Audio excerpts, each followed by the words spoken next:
प्रयागराज से ईरान गए कई परिवार फंसे हैं। दरियाबाद और रानी मंडी से करीब 122 लोग जियारत करने गए थे।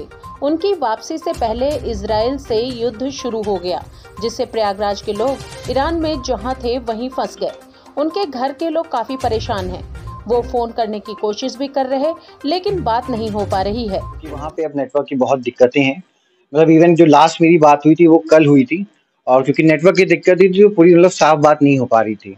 और टूर हमारा जो गए थे, जिस टूर में ये लोग गए थे, वो 24 दिन का था, जिसमें कि पहले इराक जाते थे, उसके बाद ईरान जाना था। क्योंकि अब इन लोग की वापसी भी 13 तारीख की ही थी, तो जो पैसे भी थे वो सब, क्योंकि सबको ये था कि हमें वापस जाना है, तो सारे पैसे भी लोगों ने शॉपिंग में खत्म कर दिए, क्योंकि वापस जाना है। पर क्योंकि सेम डे 13 को ही अटैक हो गया, तब से वो लोग वहाँ स्टक हैं।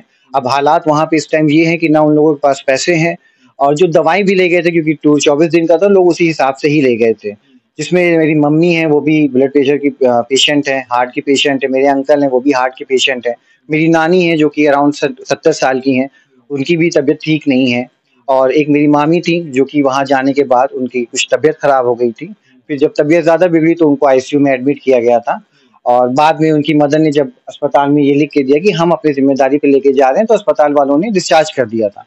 क्योंकि उस टाइम हमारा ये था कि हमें नेक्स्ट डे निकलना है, बट क्योंकि सेम डे वहाँ पे अटैक हो गया, उससे अब उनकी हालत भी बहुत ख़राब है। और अभी जो मेरी लास्ट बात हो पाई थी, उसमें उनका वॉइस मैसेज आया था, और उसमें वहाँ पे अब खाने की बहुत दिक्कतें हो रही हैं। दरियाबाद में ईरान गए लोगों की वापसी के लिए हजरत अब्बास दरगाह पर और विशेष दुआएं भी की गईं। LIU के लोग भी इलाकों में जाकर ऐसे परिवार का पता लगा रहे हैं जो ईरान में फंसे हैं, ताकि केंद्र सरकार को डेटा भेजा जा सके।